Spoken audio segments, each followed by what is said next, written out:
So chronic kidney disease means that the filtration function, which is the basic function of the kidney, is impaired. It's not working the way it should. So that becomes chronic kidney disease. And who gets chronic kidney disease? So the risk factor for chronic kidney disease are: number one is diabetes, number two is hypertension, and there are certain other diseases like autoimmune disease, for example, lupus, for example.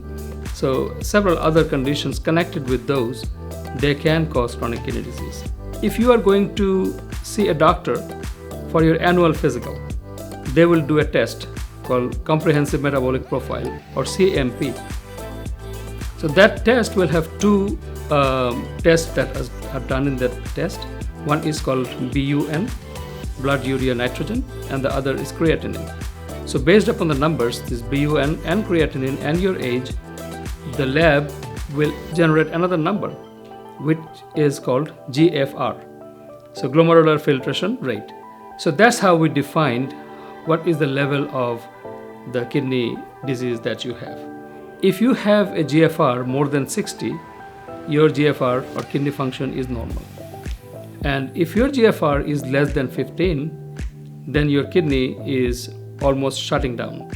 And you may urinate, but it is there that you need to talk to your doctor about dialysis.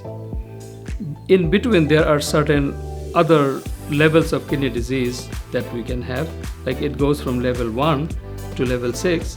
When we say CKD 6 or chronic kidney disease stage 6, that means that you are require dialysis. So it doesn't take a month or 6 months to progress from stage 1 to stage 6. It takes years to develop it. So as doctors, we really don't like surprises. We like things to happen the way it should. That how can I prevent chronic kidney disease?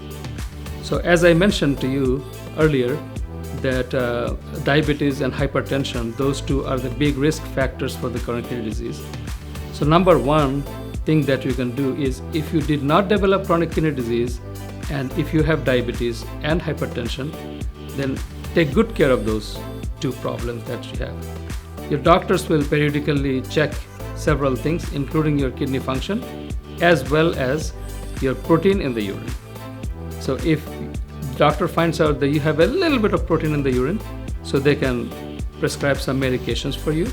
So most of the time, that can be treated and people can get better from the protein losing in the urine, and your kidney is protected. If you develop a chronic kidney disease already, there are certain things that you should do. Anytime that you buy some medication from over the shelf for your pain control or something like that, you should talk to your doctor first and make sure that in terms of protecting your kidney, you can safely take that medication. That is a very, very important step in preventing further progression of chronic kidney disease. A good lifestyle with a healthy diet, regular exercise, keeping weight under control, and follow up with the doctor, especially primary care doctor, and taking care of the medical needs for the diabetes, hypertension, and arthritis. Those are the key points in preventing progression of chronic kidney disease.